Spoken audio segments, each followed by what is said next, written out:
যেই মানুষকে আল্লাহ সালামের মালা পড়াবে, যেই মানুষকে সালাম কওলাম মির রব্বির রহিম, রব্বির রহিম যাকে সালামের মালা পড়াবে, ওই মানুষ ফেরেশতা যাদেরকে গার্ড অফ অনার দিবে। আসিকাল্লাযীনা তাকাউ রাব্বাহুম ইলাল জান্নাতি যুমারা হাত্তা ইযা জাউহা ওয়া ফুতিহাত আবওয়াবুহা ওয়া ক্বালা লাহুম খাযানাতুহা সালাম তিবতুম সালাম স্যালুট তিবতুম ফাদখুলুহা খালিদিন। ফেরেশতা সালাম দেয়, সমগ্র সৃষ্টি সালাম দিবে। ওই মানুষ আমি কোথায় গেলে হবে? কেননা দুনিয়া 60-70 বছরে, ওই মানুষ আমি কোথায় গেলে হব, কোন পরিবেশে গেলে হব, কিভাবে হব, এটাই আপনার আমার দায়িত্ব। কিন্তু বাকিটা আল্লাহর দায়িত্ব, বিধায় আল্লাহ পৌঁছাইতেছেন। দুনিয়া যতই স্লোগান দেখ না কেন, কিন্তু আল্লাহ যেটা পৌঁছানোর ওটা পৌঁছাইতেছেন। যেই দায়িত্ব আল্লাহর ওটা আল্লাহ পুরা করবেন, এটা সত্য। প্রত্যেক দেশ তো আলাদা বাজেট করে, আল্লাহও বাজেট করেন। মেরে কিতাবে কেন আসবে কাসসামার রিজকা লা ইয়ানসা মিন খালকিহি আহাদ। আল্লাহ বলে তোমরা দেশ হিসাবে বাজেট করো। আমাদের দেশের বাজেট ভিন্ন, উন্নত দেশের বাজেট ভিন্ন, ঠিক না? আমাদের জন্য তো প্রত্যেক বছর একটা বরাদ্দ সরকারের কাছে হয় না, হয় না? হ্যাঁ, হয় না, হয় না? উন্নত দেশেও তার পাবলিকের জন্য, জনসাধারণের জন্য বাজেট হয়। আল্লাহ বলে আমিও প্রতি বছর বাজেট করি। আমার সৃষ্টির জন্য আমার বাজেট আছে। কাউকে আমি বাজেটে ভুলি নাই, কাউকে আমি বাজেটে ভুলি নাই, ভুলি না, এটাই সত্য। আল্লাহর করণীয় আল্লাহ করবে, কিন্তু আপনার আমার করণীয় হলো যদি আমি আখিরাতে বিশ্বাস করি, মৌতে বিশ্বাস করি। আবার একটা কথা যোগ এটাও করতে চাই, ওইখানে কিন্তু কেউ কারো দিকে তাকাবে না। আজকেই তাকায় না, কালকে কোত্থেকে তাকাবে? আজকেই, কালকে কোত্থেকে তাকাবে? আজকে তাকায় না, এটার প্রমাণ দিব। কার কার মা বাবা নাই? হাত উঠান তো দেখি। মা বাবা নাই দুনিয়াতে, নাই। হয়তো মা নাইলে বাবা, দুইজনের একজন। কার কার নাই? আরে বাহ, অনেক লোকই তো দেখা যায় আপনাদের মা বাবা দুনিয়াতে নাই, ঠিক না? হয়তো মা নাই নাইলে বাবা নাই, ঠিক না? কিন্তু আমরা এখানে একজনও অভ্যস্ত না যে ডেলি মা বাবার জন্য 2 রাকাত নামাজ পড়ি।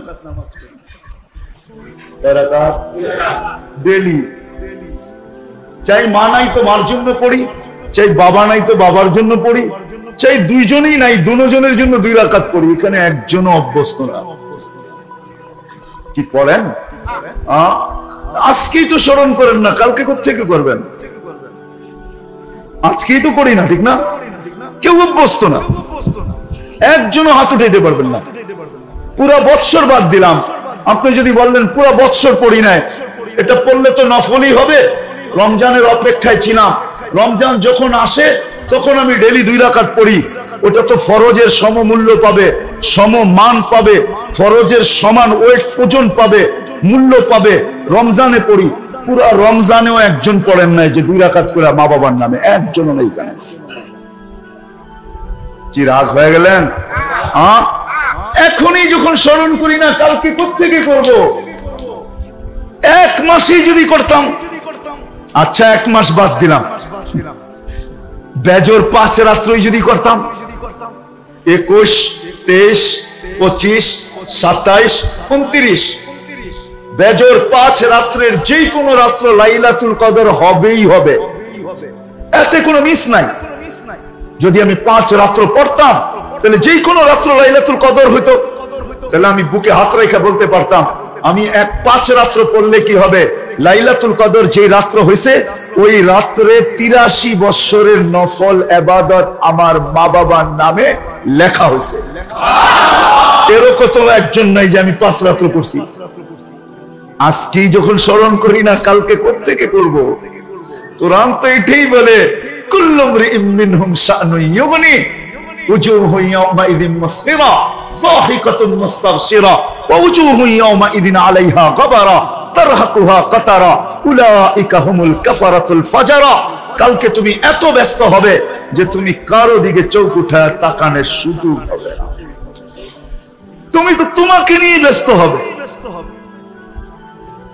আছে আমাদের সমাজে কিছু কিছু লোক বলে, কখনো কখনো ভাই বোনকে বলে, কখনো বোন ভাইকে বলে, কখনো বলে ভাই বোনকে বলে, দেখিস না বোন, আমার সংসারটাই তো কত বড়, এটা টাইমেই তো আমি শেষ করতে পারি না। তবু দিকে চোখ উঠামু কখন? বলেন না, বলেন না।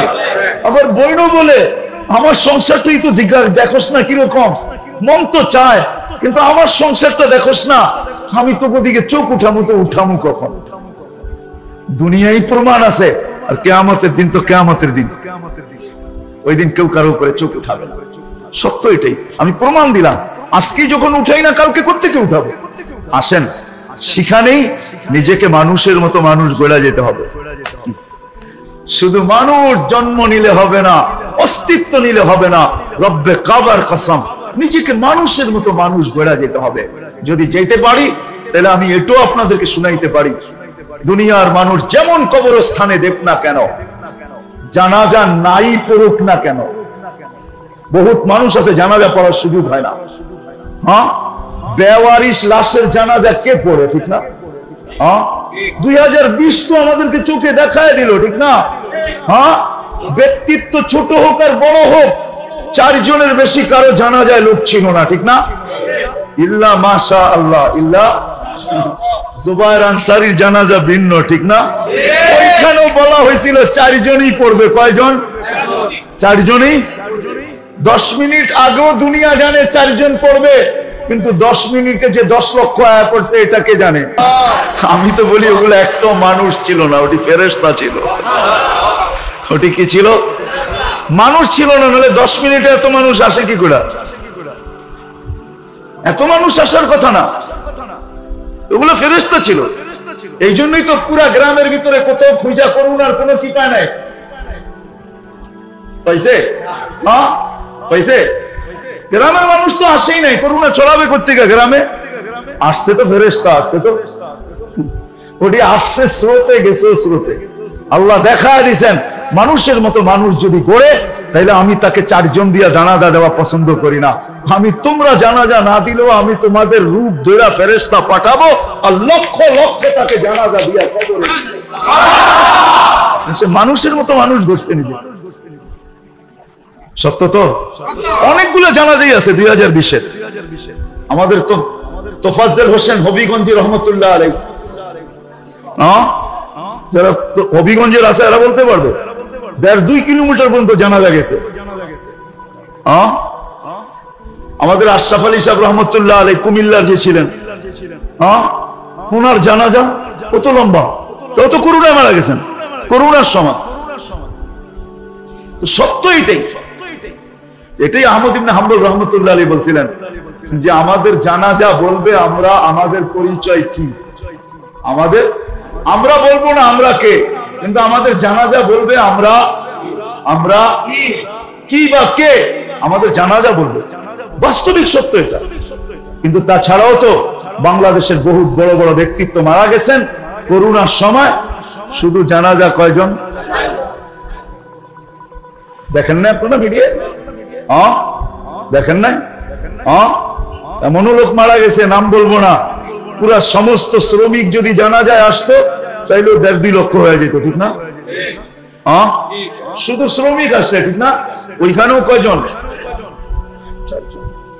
আমি বলতেছিলাম জানাজায় লোক সংখ্যা যতই কম হোক না কেন, আর যতই বেশি হোক না কেন, কবর যেমন জায়গায় হোক না কেন, এটা কোনো বিষয় না।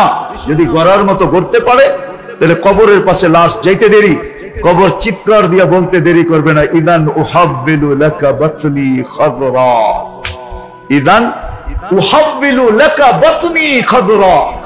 তোকে 4 জনে রাখলে কি হবে, আর ওইখানে 4 লক্ষই রাখলে কি হবে? তোকে 4 জনে রাখলেই কি হবে? রাখতে দেরি, পেট সবুজ শ্যামল হতে দেরি হবে না। বহুত মানুষ আছে বেওয়ারিশ লাশ, ওর 4 জনে জানাজাও হয় কিনা এটাও সম্ভব হবে। ওর তো ওয়ারিশই নেই, ঠিক না? কে খবর নিতে যাবে জানাজা হইলো কি হইলো না? হ্যাঁ, এটা বলা যেতে পারে উপরে রাখলে দুর্গন্ধ ছড়াবে, মাটির ভিতরে দিবে, এটাই সত্য, ঠিক না? এরকম লাশও যদি হয় আর জীবন গড়া হয় তো রব্বে কাবার কসম, কবর তাকেও সেলুট দিবে। এই জন্য শেষ কথায় চলে আসছি, আসেন মানুষ হিসাবে অস্তিত্ব নিলেই মানুষ মানুষ হয় না, এটাই চিরসত্য। নিজেকে মানুষের মতো মানুষ গড়তে হয়, বানাইতে হয়। এটার জন্য আল্লাহ ক্ষেত্র দিছেন, ওই ক্ষেত্রের সাথে যখন মানুষ সংযুক্ত হয় আস্তে আস্তে আস্তে আস্তে আস্তে আস্তে মার পেটে যেরকম এক স্তরের পরে স্তরে মানুষ পরিবর্তন হইতে থাকে, প্রথম পানি থাকে, পরে রক্ত হয়, পরে রক্তপিণ্ড হয়, পরে কঙ্কাল হয়, তার উপরে গোশতের আবরণ হয়, আস্তে আস্তে একটা সময় আসে পুরা হয়ে যায় 10 মাস। আল্লাহ ফেরেশতাকে বলে ফফরিশ রিশাকার রকিব, পাতলা পর বিছা কমপ্লিট, এখন সৃষ্টির সর্দার বাহির হবে। তো ফেরেশতার পরের উপর দিয়ে আল্লাহ বাহির করে। তো ক্ষেত্র আল্লাহ তৈরি করছেন আমাদের জন্য, যদি মানুষ হতে চাই। চান? হ্যাঁ হ্যাঁ, ওয়াদা? কে কে হইতে চান দেখি? আমি মানুষের মতো মানুষ হয়ে যেতে চাই। দুনিয়ার কেউ আমার পক্ষ দেখান না দেখ, যুবক হোক আর বৃদ্ধ হোক, যে যেই বসে যাবে, মানুষের মতো মানুষ হওয়ার ক্ষেত্র আল্লাহ তৈরি করছেন। প্রথম ক্ষেত্র হলো, প্রথম ক্ষেত্র সেটা হলো মসজিদ। কি? মসজিদের সাথে যার যত বেশি সম্পর্ক হবে, সে জানবে না ভিতরে ভিতরে সে তত বেশি মানুষ হইতে থাকবে। হ্যাঁ, হাদিস দিব আমি, হাদিস হইতে হইতে হইতে হইতে একটা পর্ব আসবে যে মারা যখন যাবে তো আল্লাহর হুকুমের আগেই চলে আসবে যে মরতে দেরি, একে ইমানদার বলতে দেরি করো না, সাক্ষী দাও এই ইমানদার। এ কি? ইমান, ইমানদার। মসজিদের সাথে সম্পর্ক। কার সাথে? প্রথম সম্পর্ক ক্ষেত্র কি? মসজিদ। এটাই যদি না হইতো তাহলে আমি আরেকটা প্রমাণ দিতেছি, মানুষ এখনো দুনিয়ায় আসে নাই, মসজিদ চলে আসছে। আল্লাহর ঘর বাইতুল্লাহ মানুষ আসার আগে কিন্তু আল্লাহ বানাইছে। কেন? মানুষকে মানুষের মতো মানুষ গড়তে হলে প্রথম ক্ষেত্র লাগবে কোনটা? মসজিদ। কি লাগবে? মসজিদ। তো আল্লাহ মসজিদ আগে পাঠায় দিয়েছেন, এখনো মানুষ পাঠান নাই, মানুষ পাঠান নাই, মসজিদ বানায়। এটা হলো প্রথম ক্ষেত্র। মসজিদ, এটার সাথে আরেকটা যোগ করা যায়, মসজিদ মাদ্রাসা। মসজিদ মসজিদ। আপনি বলবেন এটা আপনি কোত্থেকে বললেন বানায়া? তা আমি বলবো না, আল্লাহর রাসূল প্রমাণ করছেন মক্কায় থাকাকালীন মাদ্রাসা বানানোর সুযোগ হয় নাই, কেননা ওই সময় মসজিদ ছিল কিন্তু পরিবেশ ছিল না। আল্লাহর রাসূল তো দারে আরকামে বসতেন, পরিবেশ ছিল না। মদিনায় আসতে দেরি, মসজিদ বানাইতে দেরি, আসহাবে সুফার জায়গা নির্ধারণ করতে দেরি করেন না। তাহলে বোঝা গেল এই দুটা এক সুতায় গাঁথা, দুটা এক সুতায়, এক সুতায় গাঁথা, মসজিদ আর। আপনি বলবেন মাদ্রাসা আপনি গাঁথলেন কেন? কি প্রয়োজন মাদ্রাসা? তাহলে আমি আপনাকে একটা যুক্তি দিই, মাদ্রাসা ডাক্তার বানায় না, ইঞ্জিনিয়ার বানায় না, আমি মানি, উকিল বানায় না, বড় বড় শিক্ষিত দুনিয়ার লাইনের কোন জেনারেল শিক্ষিত মাদ্রাসা বানায় না। কিন্তু মাদ্রাসায় যেটা বানায়, স্কুল কলেজ যেটা বানায়, ওটা সবার প্রয়োজন হয় না। সবাই প্রয়োজন কি? ডাক্তার কি সবার প্রয়োজন? হ্যাঁ, আপনি না কোন কেন? আরেক দল তো কয় ডাক্তার সবার প্রয়োজন। ডাক্তার সবার প্রয়োজন? হ্যাঁ, অসুস্থ হইলে প্রয়োজন, এছাড়া সবাই। উকিল সবার প্রয়োজন, কেসে পড়লে, ও কেস না হইলে ইঞ্জিনিয়ার। বাড়ি বানাইলে না প্রয়োজন, যদি টিনের ঘর থাকে তো ইঞ্জিনিয়ারের দরকারটা কি? ঠিক না? হ্যাঁ, দুনিয়ার যত পেশার লোক আছে সবার প্রয়োজন না। কিন্তু একটা উদাহরণ দিয়ে বুঝাইতেছি আপনাদেরকে, উদাহরণ দিয়া। বাংলাদেশের সর্বকোর্টে, সর্ব আদালতে যদি কোনো ব্যক্তির ফাঁসি নির্ধারিত হয়, তাহলে তার বাঁচার রাস্তা কি? কোন রাস্তা আছে বাঁচার? হ্যাঁ, আরে বলেন না, জোরে বলেন। হ্যাঁ, আছে মেয়ে, আপনারা ভুল বুঝতেছেন। রাষ্ট্রপতি, ঠিক না? কি কি রাষ্ট্রপতি, ঠিক না? সত্য তো? হ্যাঁ, মানছেন? রাষ্ট্রপতির এখানে কি চলবে? কোন কোর্ট, আদালত, জজ, ম্যাজিস্ট্রেট, উকিল, সুকিল কিচ্ছু চলবে না, ঠিক না? হ্যাঁ, কিন্তু রাষ্ট্রপতির এখানে একটা জিনিস চলবে, যদি কোনো ঘনিষ্ঠ ব্যক্তি সুপারিশ করে রাজি করাইতে পারে। চলবে না? চলবে না? হ্যাঁ, আমি ভুল বলতেছি? রাষ্ট্রপতির কোন ঘনিষ্ঠ ব্যক্তি যদি সুপারিশ করে ওনাকে রাজি করতে পারে, ফাইলটা কিন্তু আসে, গাড়িতে আসতেছে, ঘন্টাখানিক জ্যাম ট্যাম সব পার হয়ে আপনার কাছে চলে আসবে। এখন ইচ্ছা আপনার কলমের খোঁচা সোজাও দিতে পারেন, উল্টোও দিতে পারেন। যদি আপনি উল্টা সোজা দিয়া দেন, মাফ করে দেন, না হাইকোর্ট, না সুপ্রিম কোর্ট, না জজ কোর্ট, দুনিয়ার কোনো কোর্ট নাই, কোনো মন্ত্রী নাই, কোনো মিনিস্টার নাই, প্রধান বিচারপতি নাই, কারো বলার কোনো ক্ষমতা নাই যে আমরা সবাই রায় দিলাম ফাঁসি আর উনি করে দিলেন মাফ। আছে বলার? হ্যাঁ, কেন? উনি দেশের মালিক, ঠিক না? ওনাকে পূর্ণ অধিকার দেওয়া আছে। রাষ্ট্রপতির কাছে কি চলবে?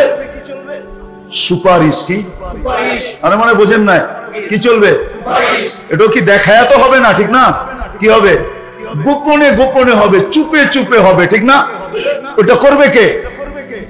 ঘনিষ্ঠ জন, ঠিক না? হ্যাঁ, আমরা মাদ্রাসায় সুপারিশই বানাই, যেটা কিয়ামতের দিন প্রত্যেক ব্যক্তির দরকার হবে।